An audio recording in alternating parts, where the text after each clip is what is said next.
Health, with diagnosis, diseases, functional diversity, and self rated health, is the first area that determines whether we can and want to work, and we find it in the first determinant sphere for a sustainable working life in its wage model, which is called the work environment's effects on health.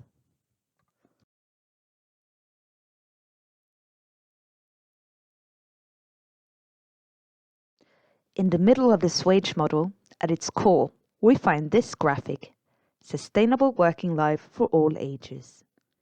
When reflecting on what we aim for when creating a sustainable working life for all ages, it is that a larger amount of people should experience well-being and health so that they can cope with working life.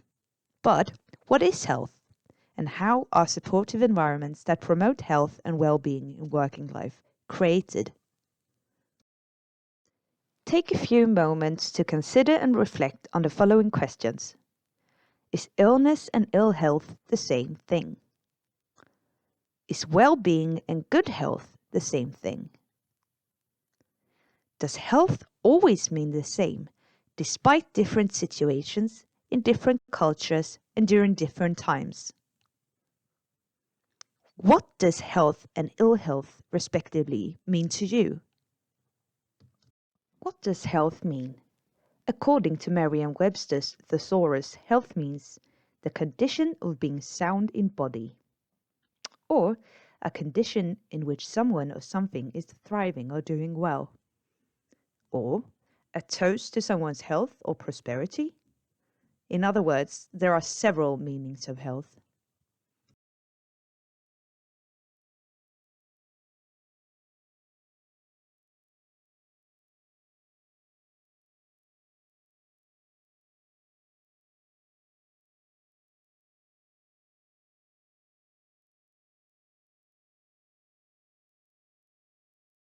Ways of perceiving health has changed with time. Hippocrates is sometimes considered the father of modern medicine. He was considered to be almost free of superstition. Hippocrates considered illness to be caused by nature and not by gods.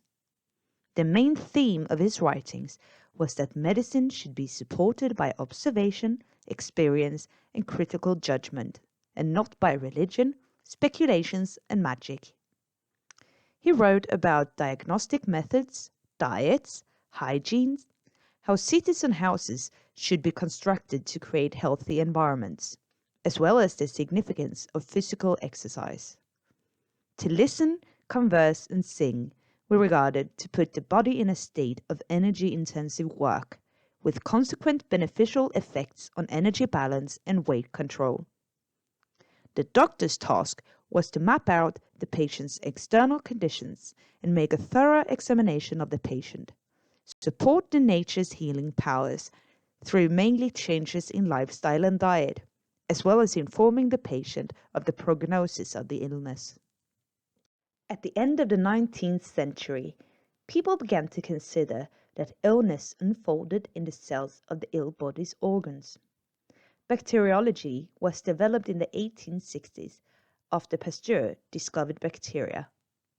However, it was not until 1928 that Fleming discovered penicillin as a treatment to bacterial illness.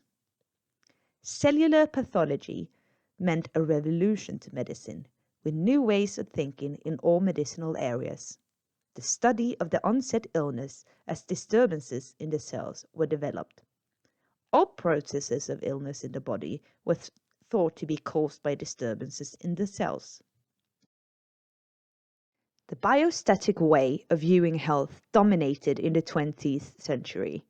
Medicine and surgery were the only treatments thought to be effective.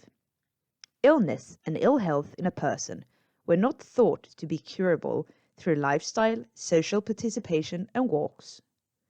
Treatment facilities, drinking from wells and taking walks as a way of treating illness, were considered outdated. Mental institutions that previously had used the large parks as a way of treatment switched to electroconvulsive therapy and lobotomy. Sanatorium treatments of fresh air, outside rests, and walks in beautiful surroundings with woods and nature were replaced with lung clinics in the cities. Genetics were considered important to maintain a healthy race in the population. Social engineering was based on socially beneficial studies of heredity in order to strengthen the public health.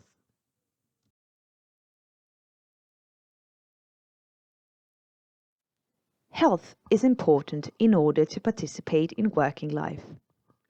Health is affected by several factors. For example, the development of welfare in society, socioeconomic factors, individual lifestyle, etc. Different factors are weighed together and sometimes called determinants of health. The picture shows how different levels affect the individual's health.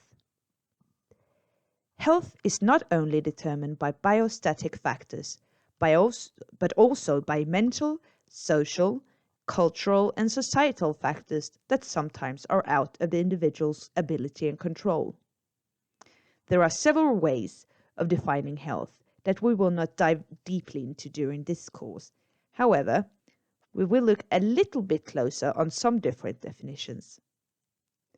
Physical health means the body's physiological and mechanic functions. Mental and cognitive health is the ability to think clearly and coherently. Emotional health is the ability to experience and cope with emotions like fright, joy, anger, etc. Social health is the ability to create and maintain social relations with others and in society. Spiritual health, which is about life philosophy, principles of behavior, as well as peace of mind. Societal health means that a person's health is affected by and depends on everything in their surrounding environment. Therefore, it may be hard to experience well-being and health in an unhealthy society that lacks resources for basic physical needs such as food, clothing, accommodation, etc. It may be hard to experience well-being and health in a society that lacks human rights, basic health care, communication, and possibility for recreation. Furthermore, it is hard to experience health and well-being as unemployed or outside working life in a society that values occupational efforts. Well then, how is health defined today? We will discuss 3 examples of health definitions related to the 3 levels of individual level, organizational level, and societal level. WHO defined health in the 1940s as WHO first and foremost studies health on a societal level and how individuals function in their social surroundings. Their definition is: health is a state of complete physical, mental, and social well-being, and not merely by the absence of disease or infirmity. The healthcare's definition of health has traditionally, since the mid-1800s, been concerned with selves and standard values that typically are based on young men. The biostatic health definition dominates in healthcare, where health is defined through standard values and normal distribution curves, and deviations from these are defined as ill health or disease. However, this definition has some shortcomings. All ailments today cannot be measured or quantified. This means that people who experience ill health but do not display any biostatical deviations are not perceived as ill according to this definition. In other words, this way of defining health has issues when deciding whether a person can cope with their work or not.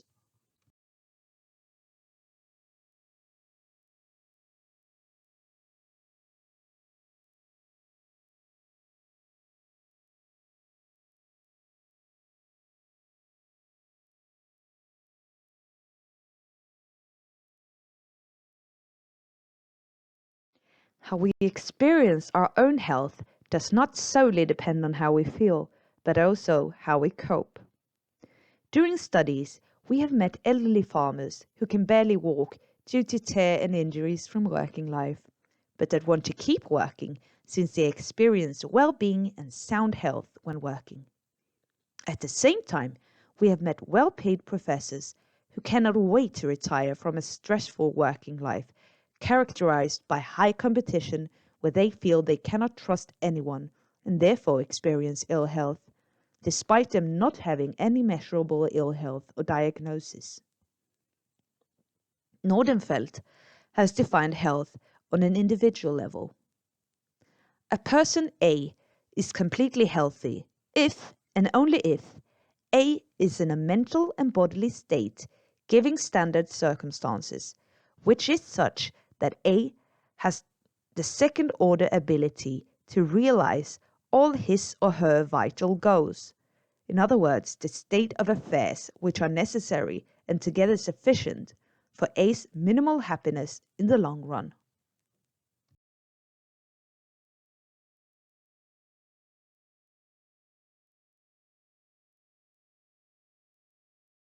There are three determinant or explanatory levels of an individual's health. The first is that health means not to deviate from the norm in society. This is based on the surrounding society's objective view of the individual's health. Societal adjustments to people with functional diversity in various environments and the possibility of adjusting work environments for people with functional diversity or illness. The second is that health means not having a diagnosed illness. This is based on the healthcare and social security system's objective view of the individual's health. Diagnosis and treatments, assessments whether an individual is able to work or not. The third one is that health means experience of feeling well. This is based on the own experience and subjective view of an individual's own health in their daily life. If people experience well-being or not. What do you think about these three explanatory levels of health? All three ways of determining and explaining health have different functions, and they are all needed in order to create a sustainable working life for all ages.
As you can see, there are several ways of defining health.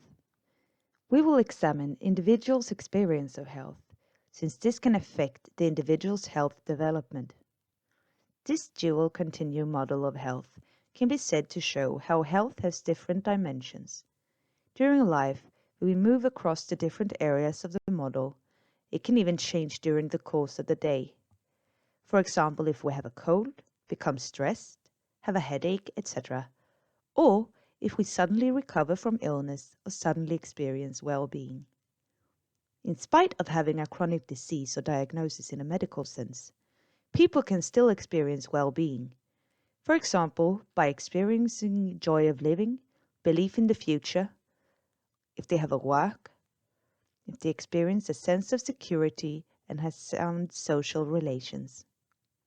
Others, that according to healthcare and social security systems are not ill, can still experience ill health and feel bad. In the work of preventing ill health, we strive towards the dimension of not experiencing ill health and not having a diagnosis. However, many of us do have some sort of diagnosis, and therefore it's important to create supportive environments so that we, despite our illness, can experience well-being.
Individuals' experience of their own health affects their ability to work.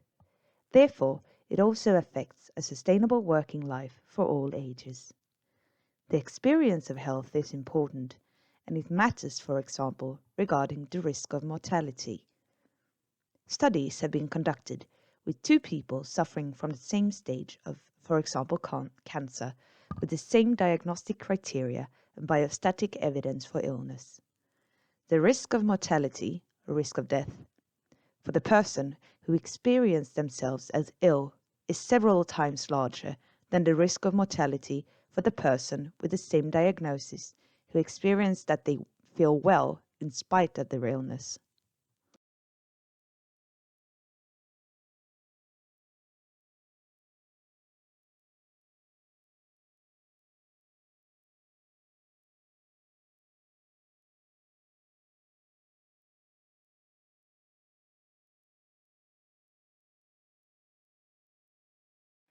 Health cannot be seen as an individual's private matter.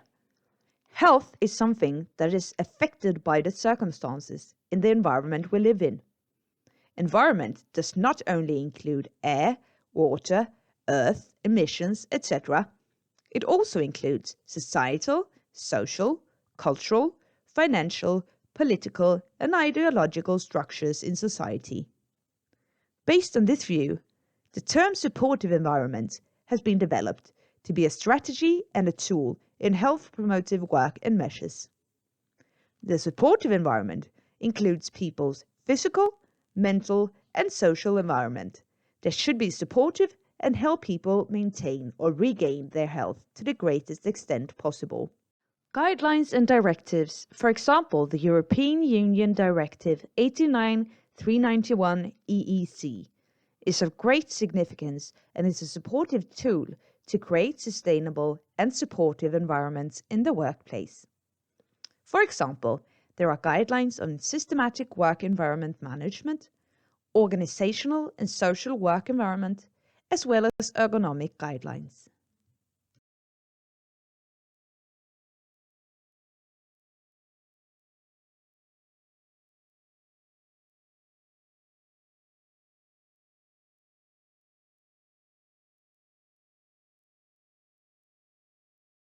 Please take a few moments to consider and reflect on the following questions. Where are you situated in the dual continuum model of health? At what occasions have you been in the different areas of the dual continuum model of health? Does your surroundings share your perception of where you are situated in the dual continuum model of health?